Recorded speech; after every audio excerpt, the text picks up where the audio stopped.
Hello, friends, and welcome to the State of the Fandom. I am your democratically elected president for life of the furry fandom, Neil Fox. And I am the glorious Prime Minister of the furry fandom, appointed by our Lord and Savior. Our Lord and Savior? Yes, all praise to the King. Thank you. Or Queen. The Queen, yes!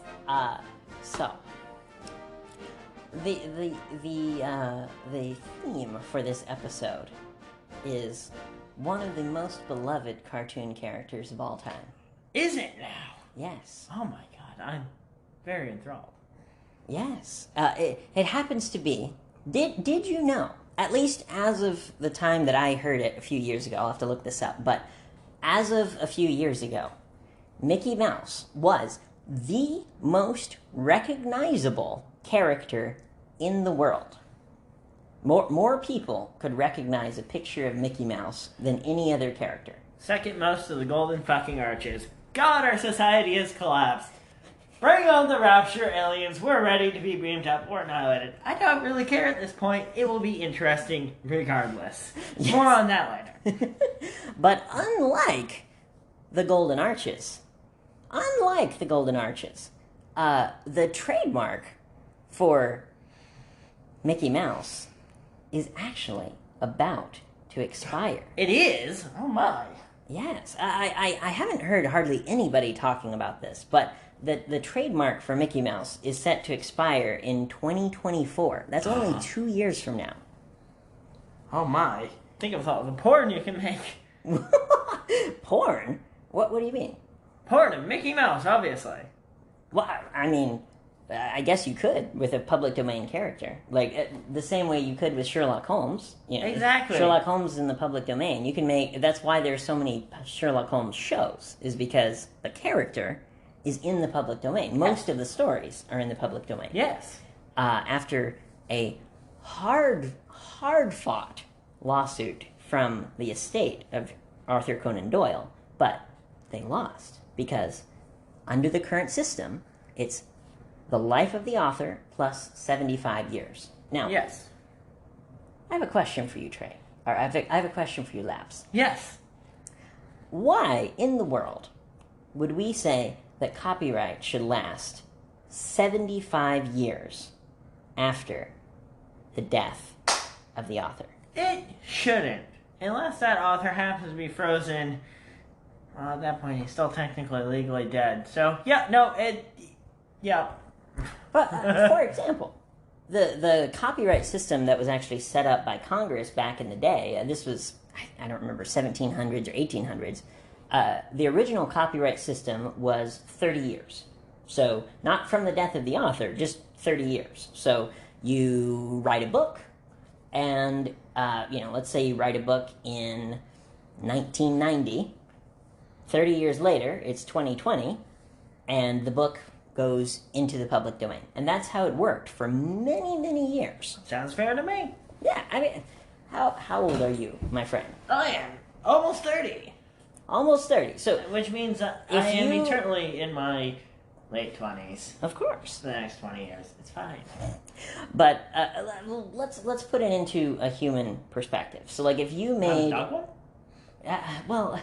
Dogs don't live 30 years, my love. Dog years, yes they do. Fair enough. So in human years, not dog years, if you made a TikTok... Yes. Under the old system... Yep.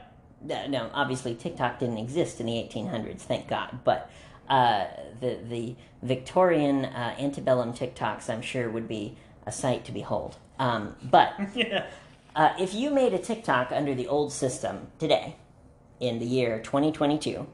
They had TikTok. It was called a clock. Oh my god. That was perhaps the most daddest of dad jokes that I've ever heard. So, if you made a TikTok today, under the old system... Yep. You're 30 years old, or yep. Around 30, that would mean that it would last until you were 60. Woo! I won't need it after that because I'll probably be dead. That seems perfectly reasonable to me. Like, as an example, if Star Wars was copyrighted under the old system, Then, let's see, Star Wars came out in what, 1979? We'd have good Star Wars movies, not the weird random bullshit they currently have of nonsense. Yeah. Well, Star Wars would have been in the public domain for, what, 10 or 15 years now, if it was the old system. But, George Lucas is not even close to death, since he's being kept alive by Star Wars technology, just like in the movies where they're in the tank of the blue fluid. I'm sure that's what he does during the day when he's writing his scripts. Oh, let me get out of my fluid. I'm George Lucas. Give me the disintegration rifle. I'll take care of it in 2 seconds. Disintegration, definitely. We support disintegration. We are all for disintegration rifles. Disintegration rifles for everyone.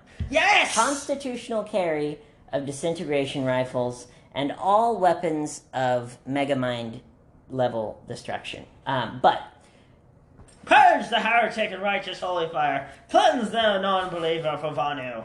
Getting back to the topic of today's episode.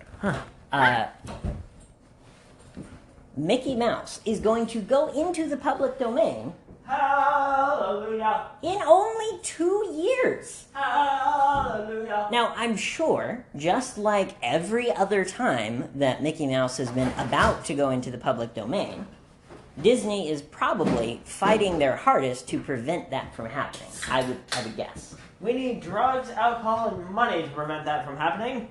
Well, we have drugs. No, I'm just kidding. Or just the entire power of the internet, which seems to be as powerful as a nuclear weapon at this point. It's great. Well, I mean, as an example, what were you saying about if there was a review bomb of the hospital earlier today? So just to give you a bit of context to our earlier conversation. So Labs works in a hospital. Yes. And you were talking about how if there was a mob of people that went and put 1-star reviews on the hospital, if there were 10 or 20,000 of them, that would look really, really, really, really, really bad for the people at the top level. And they'd almost deserve it. Absolutely they would. I mean, just about. Their hiring practices, it takes forever to get anyone to get hired. They're constantly begging other people from within the network to go work at other hospitals because they can't find people. Yeah. Gee, I wonder why. Well, what do you know? Disneyland, the original park that Disney founded himself. Isn't that Florida? It's in California, my love. Oh, I'm thinking Disney World is the second park that they made. Yes. Which is the infinitely more famous one. No. Disneyland is the most famous one because it was the original. Huh. Now, Disney World is much bigger. Yes. But that was intentional. That was part of the plan from the beginning. It was, if Disneyland does well, then why don't we need to expand? build a world. Next is Disney Planet. Or Disney Universe. No. You can't do Disney Multiverse of Madness. Not yet. Not yet. It's in theaters right now. Doctor Strange. They're previewing what they want to do. Anyway. So. After they take all the money. After they become a type 4 civilization. Let's bring the ADHD down by about 2 notches out of 10. The ADHD is very fun and very, very interesting, but I want to get to a point. This is important. So, Disneyland Park has currently, as let's not tap the table, my love, because that's going to come up on the audio. I was giving you a drum roll. Yeah, it's like tapping the fish, like on Finding Nemo, because it conducts directly into the phone. So please don't do that. You could do it on your. There we go. Okay. Go on. All right. As of June 17th, 2022, at around 9 p.m. Eastern Time, Disneyland Park has a rating of 4.6 out of 5 stars on Google. But it only has around 111,000 reviews. Now, that might seem like a lot, but how many views do you think that... How many views do you think that my YouTube channel used to get in a month? Just guess. About 100,000 plus. On the extreme low end. You are way off. 20 million views a month. Oh. 20 million views a month with over 1 million unique viewers every month. So, what bigger message could we, as a population, what bigger message could we send to Disney than by going on Google and using our First Amendment right to rate this park 1 out of 5 stars? 20 million reviews? 20 million really bad reviews? They would flip their shit. They would never recover. They could not recover from that. I feel like companies like that probably have a dump button for terrible reviews. Well, see, that's the thing, is that there are backroom methods, and there's white hat, gray hat, and black hat methods. So do you know what that means? Yes, I do. Okay, so just to explain for the audience real quick, just in case somebody doesn't know. White hat means completely above board, completely legal. This would be like a customer making an honest review on a website. That would be a white hat strategy, getting customers to write an honest review. A gray hat strategy would be a strategy that is mostly legal, mostly ethical. And a black hat strategy would be one that is completely illegal. Not necessarily, but definitely against the terms of service for the company. Oh, yeah. Now, how does Google determine what is a fair and honest review? Mathematics, AI. It has to be the honest opinion of the person, right? Yes. Yeah. So, like, I can go on the website or the Google page of my former employer, Global Resources LLC. Yep.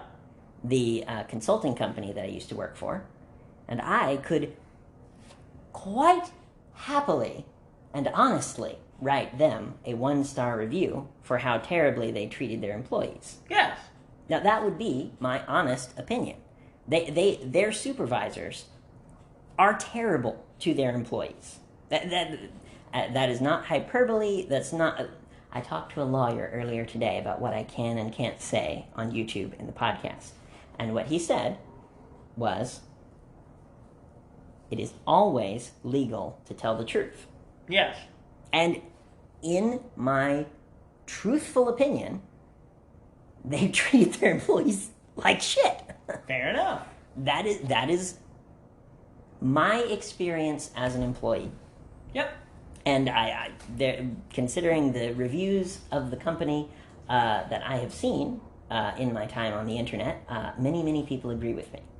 But anyway, the point is, if it is the person's honestly, sincerely held belief that Disneyland deserves a 1-star review, then Google can't take it down, because that would violate their terms of service that they have agreed to uphold themselves to. Oh. Now, for our next segment, I wanted to talk about the, let's just say, interesting legacy of Walt Disney himself. Oh, Jesus. Yes. Because, holy shit. Song of the South, anybody? Yeah. Can you even find that on the Pirate Bay? Oh, yeah. No. It's easy to find on the internet. It's even easy to find on YouTube. But Disney has tried to bury it. But here's the weird thing. Did you know that up until only about maybe, I don't remember exactly, maybe around 5 years ago, the Song of the South was still the theme of their Splash Mountain rides all over the world? Zippity-doo-dah, zippity-day. Yes, I did know that. And I have heard the original theme from Splash Mountain. Yeah. I have spent a lot of time at Disney World. Yes. And so, if they were really that ashamed of it, why did they leave it as one of their very, very key attractions? Like, this is not some, like, off-in-the-corner thing. No, this is like This one is of something their... they're very known for. Yes. It'd be like if Space Mountain was called Anti-Semitic Mountain or something. I don't know. Kill the Jews Mountain! And I'm joking, of course. I am parodying how anti-Semitic that Disney was. That's the joke, guys. You know you're going to clip that out of context, but we can't clip it out of context, guys. We're not racist. No, or anti-Semitic. Some of my friends are African American, whatever you want to call it. I was trying to think of something that would be like completely PC. So some of my best friends are gay. Exactly. Including me. Yes. But wait, you're gay? I didn't know. That was terrible. I'm sure it was very difficult for you to figure that out while you were sucking my dick. But you were sucking my dick. That would make you gay and me straight. Got it. Exactly. That's how that works.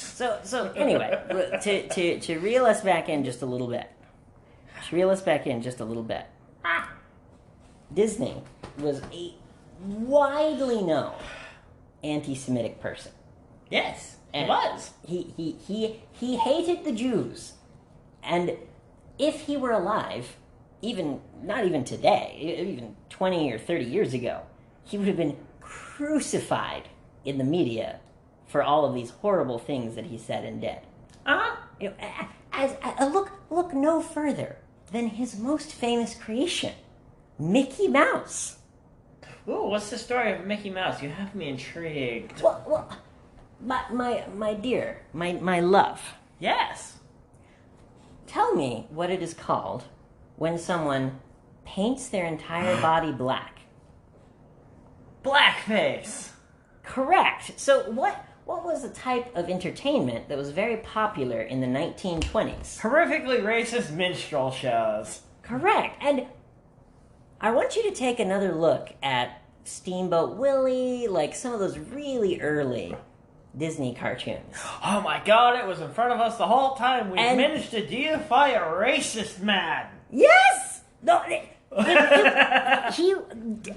I don't know how to state this any more clearly for our listeners. Mickey Mouse has become a god. Mickey Mouse is based on minstrels.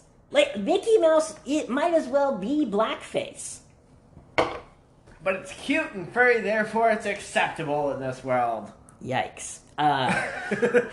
So, the thing that I want to do. Here's what I want to do, Trev. What do you want to do? Yes, and? What I want to do is I want to prevent Disney from keeping the copyright to Mickey Mouse. I want them to let Mickey Mouse pass into the public domain. And how do we do that? Well, like all good things, we simply have to prevent Congress from acting. Because Congress would have to pass a law at some point in the next 2 years to extend the Copyright Act, as they have many times before when Mickey Mouse was about to pass into the public domain. How do we stop Congress from passing any acts? Gridlock! I got it! So, here's what we're going to do, guys. We're going to make the world's largest 2-year-long traffic jam in Washington, D.C., and it will just be fine. I love it. Because constitutionally, you are not allowed to arrest a congressperson on their way to the Hall of Congress. That is in the Constitution. You can't arrest them. But you know what is legal? Preventing them from getting there. Gridlock! Yes! Not metaphorical gridlock in the halls of Congress. We're talking about literal gridlock. If their car cannot get from point A to point B, how are they supposed to pass the law? Exactly. No. Interesting. And if they manage to get through, we use metaphorical gridlock. And you and I just need to become U.S. senators in the next 2 years, and we sit there for 2 years making sure nothing ever gets passed. Well, see. Here's the thing. I have a dream, so to speak. Let me not take too much from Dr. King, but I have a dream, my friend. I have a dream. Me too. Of a beautiful RV traveling around the country, traveling around the entire United States, and it will be our gay, furry campaign bus. Ooh, so you have a gay furry holding a giant red and green spliff. Spliff? What's a spliff? Marijuana cigarette. Oh my god. So he's holding his giant marijuana cigarette. Oh, what is... With his legs sprawled open, wearing a loincloth, of course. Yes. Well, it can't be indecent. You can't be indecent with rainbow patterns down the length of it. I love it. And everywhere we go, everywhere we stop, we play Hail to the Chief. Of course. Mickey Mouse for public domain 2024. Da da da da da da da da da da. I would love to go down in history as the people who put Mickey Mouse in the public domain, so that and let me just outline for the listeners just one of the weirdest crusade I've ever been on. one of many ideas that we have, by the way. Yes, but just one, listeners. So, what are furries really good at making? Artwork and porn. Fursuits.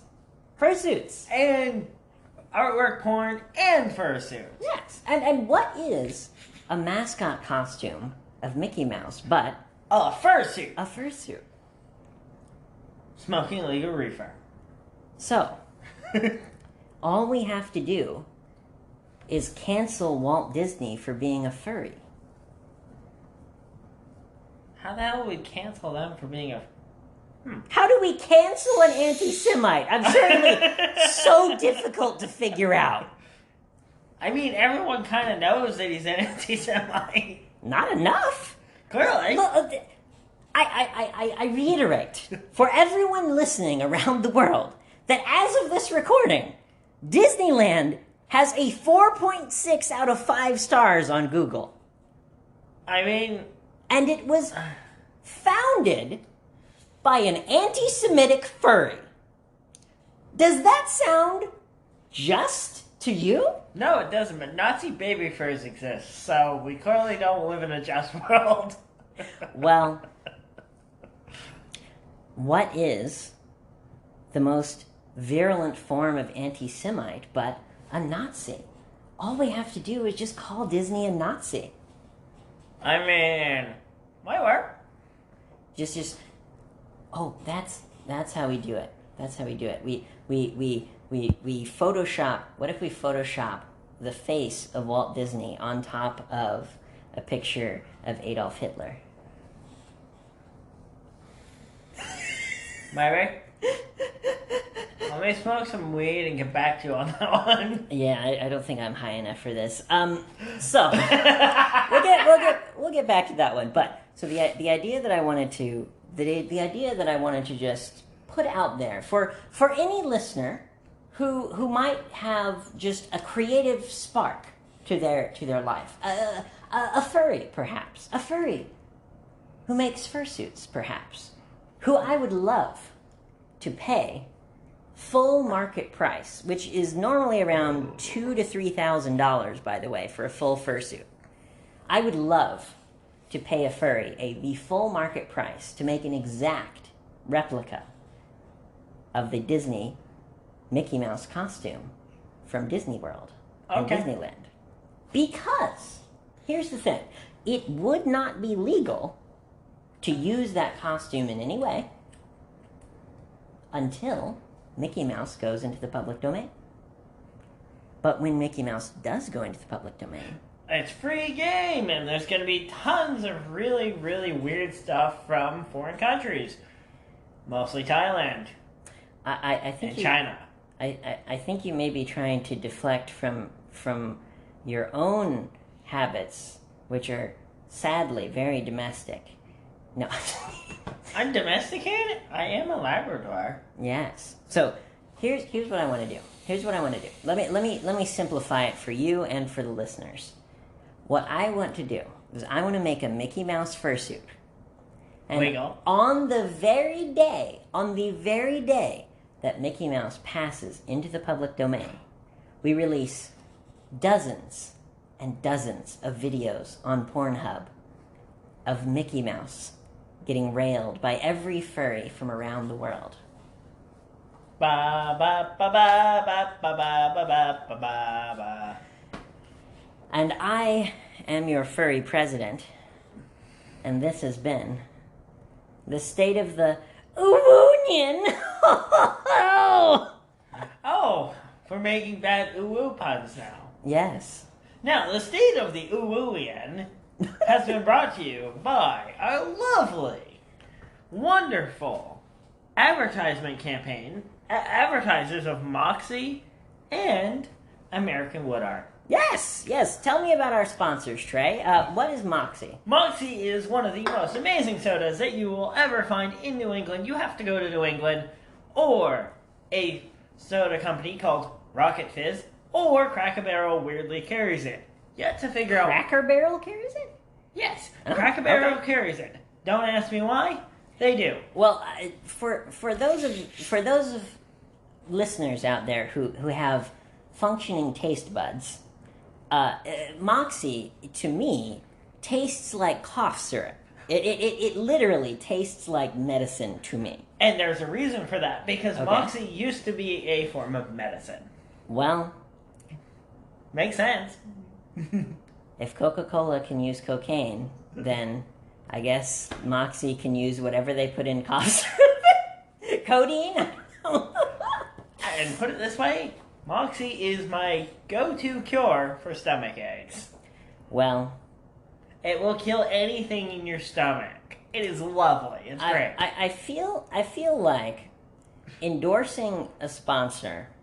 Non-medically, it's non-medically proven. It's just my own go-to home remedy. Now, if you obviously have a terrible stomach ache, say a stomach ulcer or something, go to the fucking doctor. Don't try a soda, but if it's like a mild sort of 24-hour bug or whatever, I use it.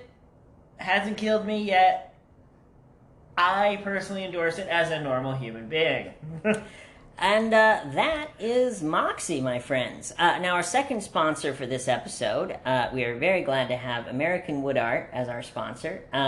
So my understanding is that American Wood Art is doing a promotion where they are doing Pride-related products for Yes. Pride Month. I mean, it's June as we record They are this. doing Pride-related products, and if you go to AmericanWoodArt.com, the promo code is Pride Month. Promo code Pride Month, okay. Promo code? Maybe they can get a gift for someone in their family who has come out recently. I know a lot of people come out during Pride Month. Yes, they do. So, if you know somebody who has one of these lovely LGBT flags, whether that's the trans... I know they have the trans flag, they have the rainbow flag, they have the pansexual flag, asexual flag, some of the weirder quote-unquote, weirder ones like gynosexual, like there's a ton of different ones, but... They do. We also have the BDSM flag. Oh, that is awesome. I love the pup flag, too. Do they have that one? Or that one's in prototype still. Okay. Well, so just go to the website. Promo code is Pride Month, and my understanding is that's going to work for the rest of June. So about 2 weeks. Yep. A little bit less than 2 weeks. That people will be able to go and get that promotion. So, thank you to American Wood Art for sponsoring the podcast, and we hope that they sponsor some more episodes. It's so exciting to have our first sponsors. It is. So, getting back to our topic. How do we? Here's our brainstorming session that we need to do. How do we get the largest number of people to hear the message that Mickey Mouse is going to go into the public domain? We get a YouTube channel that gets 20 million plus views a month, and then we convince everyone to talk about it. Yeah. Well, and this is a story I'm sure we'll get into in future podcasts, but when we're talking about the channel, we're talking about the channel Has Been Hotel Fanworks. Yes. Which is a channel that I founded myself. Yep. I actually founded it in 2020, around the same time that I was... Wasn't even older than that? Well, so when I say founded, it was that rebranding of the channel, basically. So but you've had the channel ever since like 2012, 2012, right? Yeah. Yeah, it was my pony channel back in the day when I was doing pony artwork as draw ponies. Yeah. In fact, if anyone wants to find the channel, the easiest way to do it, the short link, is youtube.com/adrawponies. Yes. Because, conveniently enough for me, you cannot, for any reason, change the short link on a channel once you've set it. Yes. So from now until the end of time, the short link on that channel will be youtube.com/drawponies. Oh, and one other thing about the channel is it was previously absconded with by various devious forces. So if you want to leave a comment in the comment section just asking, why did you steal this channel?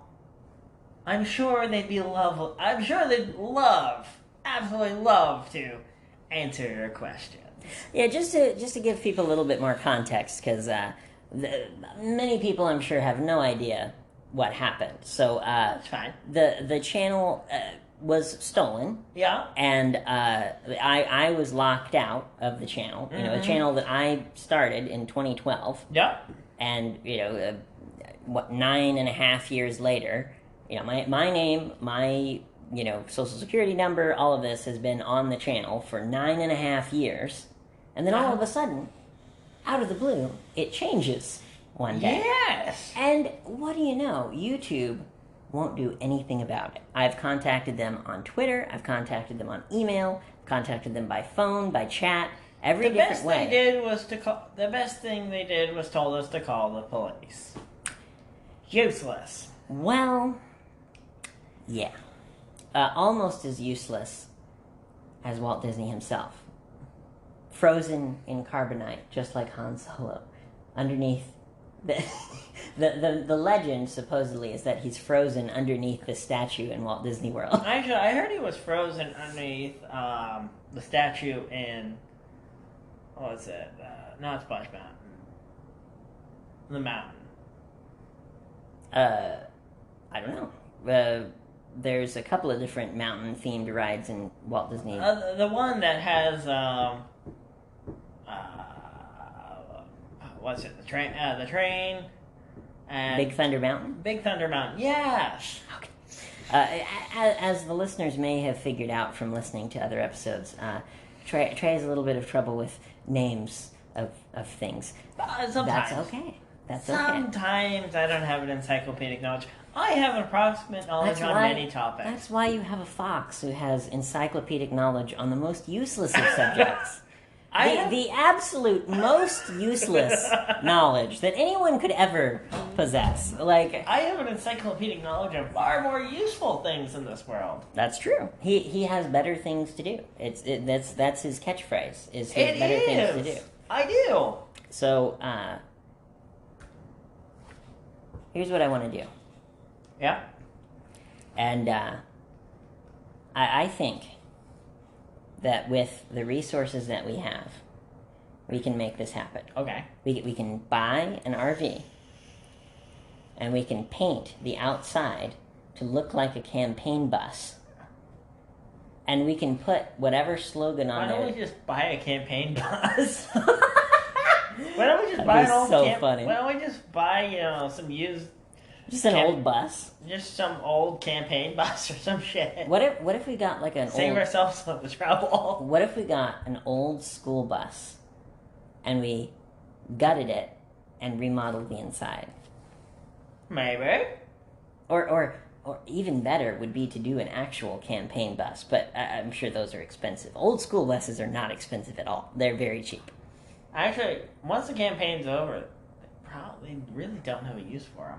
Well, they can take the wrap off of the outside and just sell it as a bus. It's just a bus at that point. It's a $200,000 piece of equipment. Anyway, the point is, I would love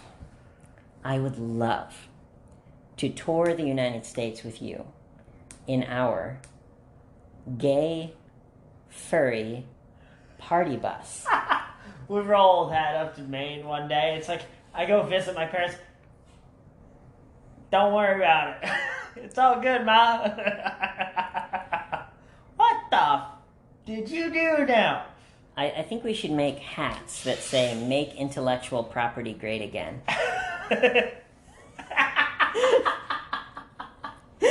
We get Donald Trump to endorse it. You know, I always hated fake news. I sound like Bernie. I'm sorry. I've done Bernie so often. That's It's just all I can do. perfect. It's perfect. It's perfect. But anyway, Nothing wrong. I always hated fake news. But, you know what isn't fake? The public domain. It's an important cultural legacy. We should... and again, I just sound like Bernie Sanders, but We should have free college, freedom of speech, Why don't we get and Bernie freedom of Sanders? information.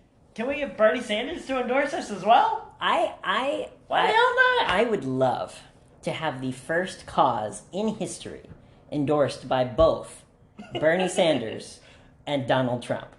Why the fuck They have not? never agreed on anything. I don't think that if one of them said, and it doesn't matter who would be on either side. If one of them said the sky was blue, the other one would say the sky is green. Yes. But if we could get them to agree that the public domain is an important cultural institution that should be Preserved for future generations. The public domain should be preserved for future generations. I'm Bernie Sanders. We need to make America great again. Because it was a perfect meeting. What I did was perfect. I did nothing wrong whatsoever. We suck at impressions, obviously, but here. I'll do Bill Clinton. I did not have sexual relations with that mouse.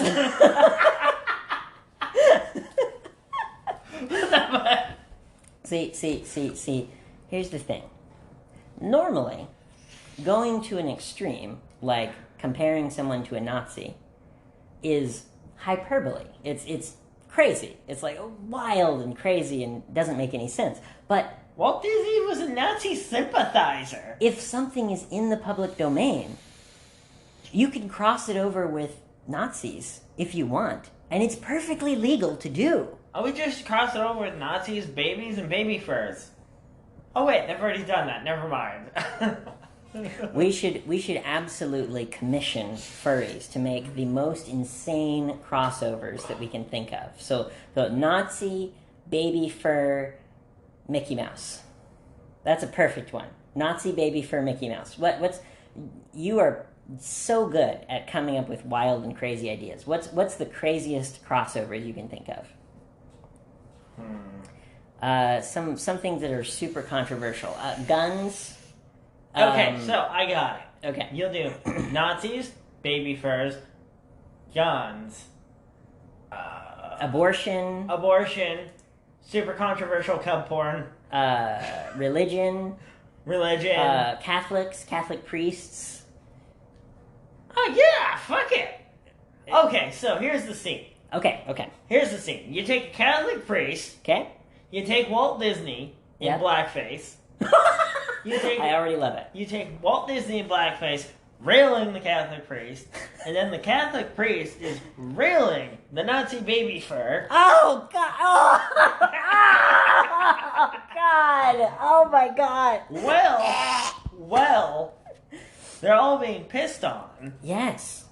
by the casting couch setup furries pissing on all of them while it's taking place in a public, taking place in like Tiananmen Square.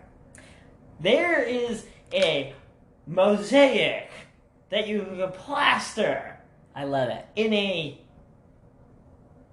art show Yep. done by drones, An art show done by drones. Okay. 300 feet wide, 400 feet tall, and at the end of this, it'd be all animated, by the way. I love it. And by the end of it, it says, "Make the public domain great again." Make the public domain great again. During the 4th of July. Yes. Or, Yes. or What you if do we- this art show. What if we interrupted a fireworks performance with drones? What if you just interrupted the fucking Super Bowl? Jesus Christ. Just do that during the Super Bowl. Just here's how you do it. Okay, here's how you do Ah. it. Okay, so you make the hats. You make the red hats with the lettering, and then you make T-shirts with all kinds of crazy crossover pictures. So the Nazi baby furs, Mickey Mouse, you just getting spit roasted by. It's a whole animation.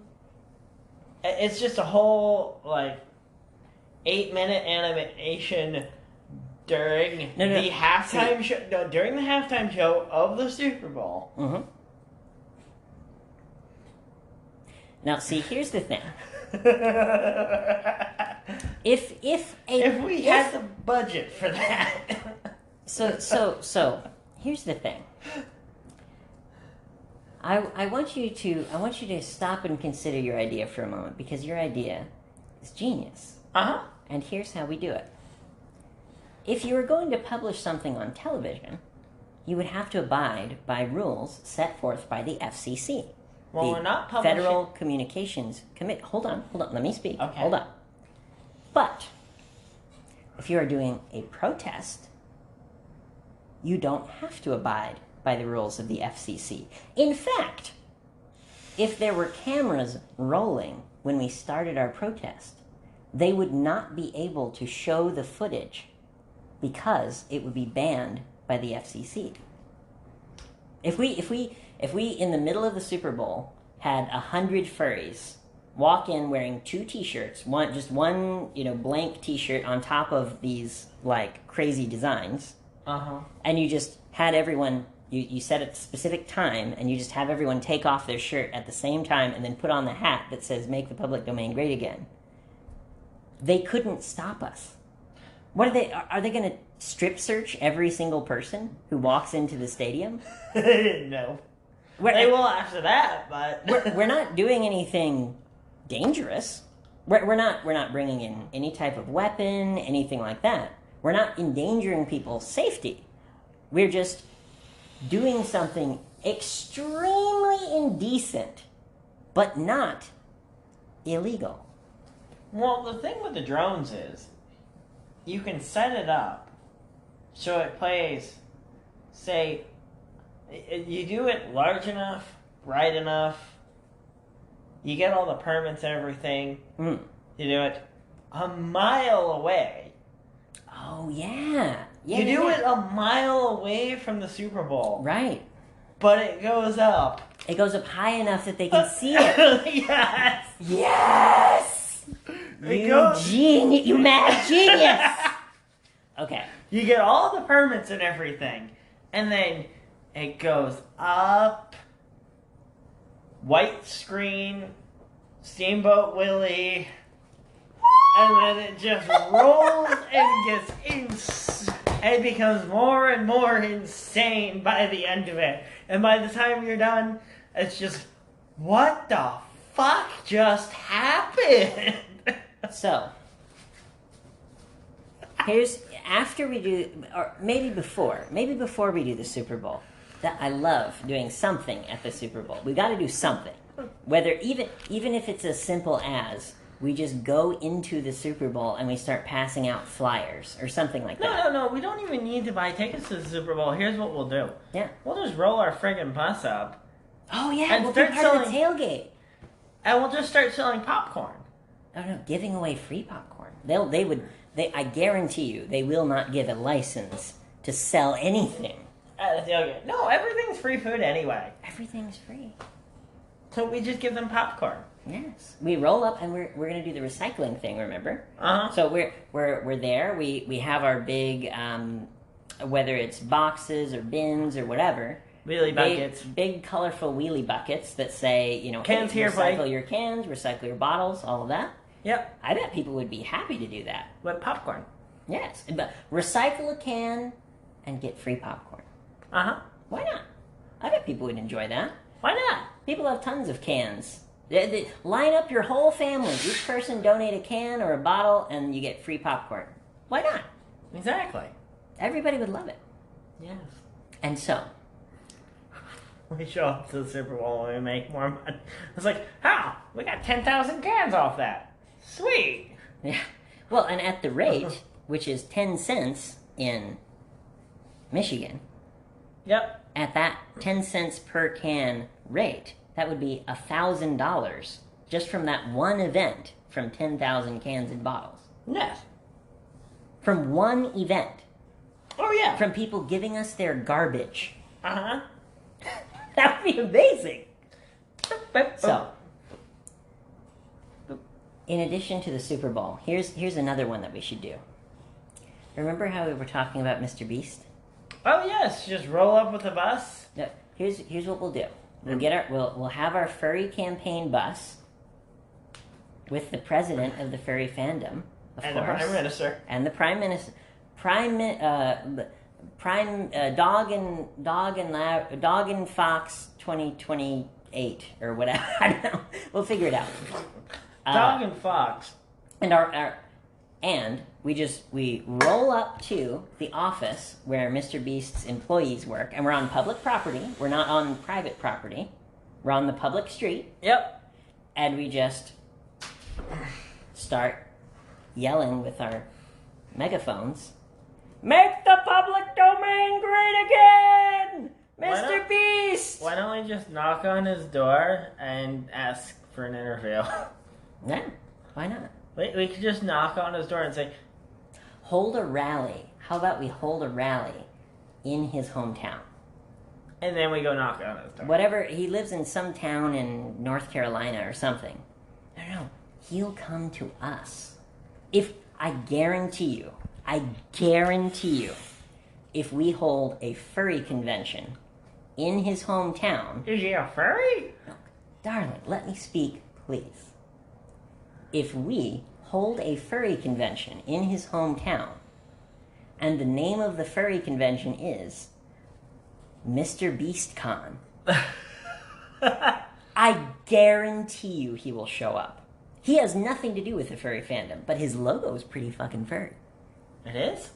It's a beast! It's an animal! I haven't seen his logo. Oh, okay. It's like a bobcat or something. Oh, okay. Some type of like big wild cat. But anyway, the point is, how could he possibly resist a throng of 1,000 fans of his who are furries, all gathered to see, all gathered at Mr. BeastCon, of course, with no official connection to Mr. Beast.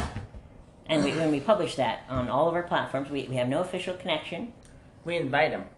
We invite him.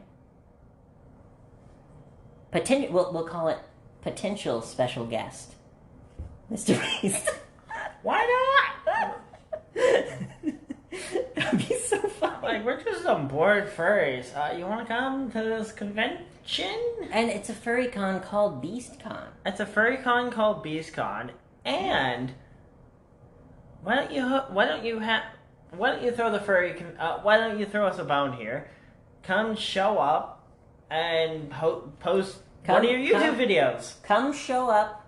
We will treat you like royalty, and we will donate money from the charity auction. Well, we'll hold a charity auction, just like every furry convention does. We'll donate money to And the we will donate to whatever charity that he chooses. Yeah. So he gets to choose any 501c3, any charity. Uh-huh. We will donate all of the money that is raised from any event that we do called BeastCon. We will donate all the money to whatever charity that he picks.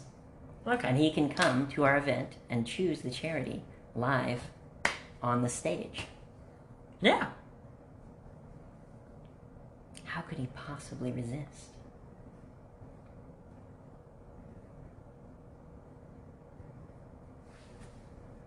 So, we have been madly and excitedly discussing wild and crazy ideas for almost an hour now. So we should wrap up this episode of the State of the Fandom. We are so thankful to our listeners for coming along on this wild ride with us. And our sponsors. Thank you so much to our sponsors. We are so grateful to them for sponsoring the episode, and we hope that we have many, many more wonderful sponsors in the future. Who are some sponsors we would like to have in the future? Honey, I know sponsors everything. Audible sponsors everything. Honey, Audible, Raid Shadow Legends. Please sponsor us. Sponsor us. We need the pennies. We'll talk about how awesome your game is. I will say that I will say on any forum that they prefer that if you play Raid Shadow Legends, you're guaranteed to not be a virgin. Exactly. It makes you cool. No. It makes you sexy. That's the gimmick. Yeah, good point. No, it makes you cool. Cool isn't cool. Sexy is cool. Anyway, so thank you so much for listening. I am your president for life of the furry fandom, Neil Fox. And your Prime Minister, Link Labrador. And we hope to see you very soon.